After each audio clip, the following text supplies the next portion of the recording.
नौजवानों में आजकल हार्ट फेलियर्स के काफ़ी सारे मामले सामने आ रहे हैं। ये कोविड से पहले अगर बात की जाए तो ऐसी सिचुएशन नहीं थी, लेकिन अब जिस तरीके से नौजवान लगातार हार्ट के पेशेंट बनते जा रहे हैं उसके बारे में काफ़ी चिंता का विषय है। इसी बारे में बात करते हैं। हमारे साथ मशहूर कार्डियोलॉजिस्ट डॉक्टर दीपक पुरी हैं। डॉक्टर साहब, नौजवानों में अब सबसे ज़्यादा हार्ट स्ट्रोक या हार्ट फेलियर के चांसेस क्यों बढ़ रहे हैं? क्या ऐसा एकदम से हुआ कि एकदम से नौजवानों में इसका खतरा ज़्यादा बढ़ा?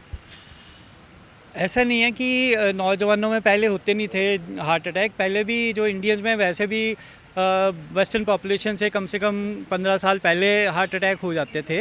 और इंडियंस जो है ज़्यादातर इंडियंस जो है वो यंग एज में जैसे 50 से कम उम्र में ही उनको हार्ट अटैक होते थे। लेकिन कोविड के बाद जो है ये एकदम से ज़्यादा बढ़ गया है। ऑलमोस्ट 29.9% इंक्रीज़ है जो 25 से 44 की एज ग्रुप में लोगों को हार्ट अटैक हो रहे हैं।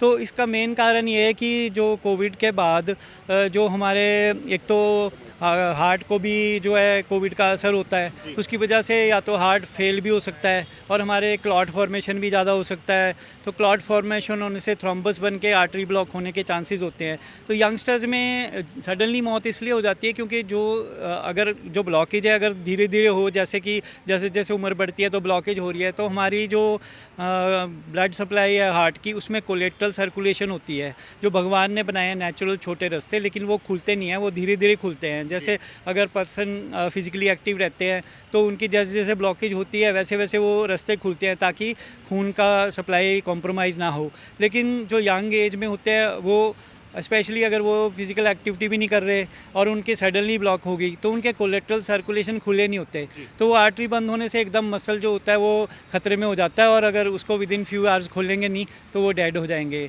और बहुत सारे यंगस्टर्स ये सोच के कि यंग एज में हार्ट अटैक शायद नहीं हो रहा है तो इसलिए वो उसको सिम्टम्स को गैस समझ के या कोई मस्कुलर पेन समझ के इग्नोर भी कर देते हैं और वो फिर अचानक मौत होने के कारण तो फिर पता ही नहीं लगता कि हार्ट अटैक। एक सोशल मीडिया पे एक मिथ चल पड़ी है कि आफ्टर कोविड जो हमने वैक्सीन ली हैं उसका भी काफ़ी बड़ा असर है, कि उसमें कितनी सच्चाई मान? नहीं, उसमें जो डाटा है उसका जो डाटा ये कहता है कि अगर किसी को वैक्सीन लगा है तो उनका रिस्क सडन कार्डियक डेथ का इतना ज़्यादा नहीं बढ़ा है, लेकिन जिसको कोविड हुआ है उसका रिस्क जो है वो 10 टाइम्स बढ़ जाता है। और जिसको कोविड की वजह से आईसीयू में एडमिशन की ज़रूरत पड़ती है तो उसका रिस्क जो है वो 100 टाइम्स बढ़ जाता है।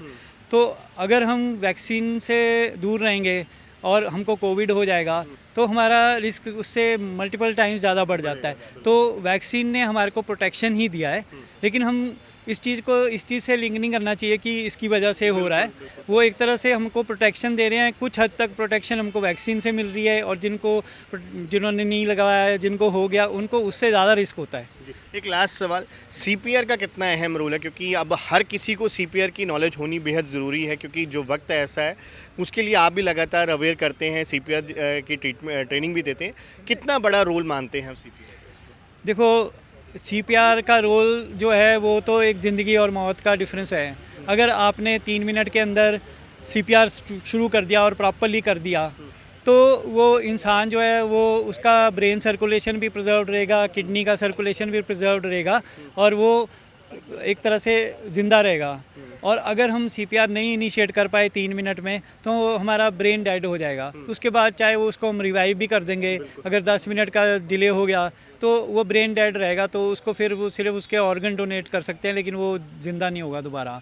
तो सीपीआर एक ऐसी सिचुएशन है कि आना चाहिए आपको, क्योंकि जब तक हम हेल्थ फैसिलिटी पहुंचती है आपके पास तब तक उसको ज़िंदा रखना बहुत ज़रूरी है, उसके ब्रेन को ज़िंदा रखना बहुत ज़रूरी है। तो अगर ये सिंपल से स्टेप है कि हार्ट को कंप्रेशन देना है, 100 टाइम से ज़्यादा कंप्रेशन देना है पर मिनट, और अगर आप अकेले हैं तो 30 कंप्रेशन के बाद 2 ब्रेथ देने हैं, तो वो हम डमीज़ होते हैं हमारे पास, हम ट्रेनिंग भी दे सकते हैं। तो उसको हमने वीडियोस बना के भी नेट पे डाला हुआ है कि कैसे सीपीआर करते हैं। तो अगर हर एक इंसान को आता हो सीपीआर तो वो हज़ारों लाखों लोगों की जान बचा सकते हैं। जैसे प्लेन में जब कार्डियक अरेस्ट हुआ था तो उसके बाद आके मैंने लिटरेचर सर्च किया तो हमको पता चला कि हर साल 1000 से ज़्यादा लोगों की डेथ होती है हवाई जहाज़ों में। तो लेकिन वो लोगों तक पहुंचती नहीं है बात, तो इसलिए हमारे को हर हवाई जहाज़ में तो डॉक्टर भी नहीं हो सकता।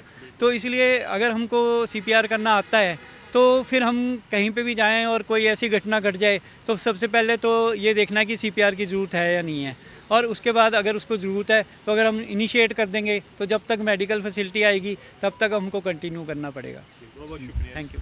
सो बिल्कुल ये थे डॉक्टर दीपक पुरी जो कि ये बता रहे थे कि जिस तरीके से युवाओं में अब कार्डियक अरेस्ट के मामले बढ़े हैं उसके पीछे भी एक बड़ा कारण है, और जो हमारी लाइफस्टाइल डिजीज़ लगातार जिस पर बात होती है एक वो उसके ऊपर भी हम प्रिवेंटिव कर सकते हैं अगर हमारे को मौके पर अगर उसकी पूरी जानकारी है। ख़ास तौर पर CPR का जिक्र जो किया गया है, CPR आज हर किसी को सीखने का वक्त है और इसी CPR के माध्यम से हम अपने और अपने साथियों के अपने दूसरों की जो जान बचाने में सक्षम हो सकते हैं। इसीलिए लाइफस्टाइल के ऊपर सबसे ज़्यादा जोर देना बेहद ज़रूरी आज के दौर में बन चुका है। वीडियो जर्नलिस्ट कुलजिंदर सूद के साथ अंकुश महाजन, पंजाब केसरी TV, चंडीगढ़।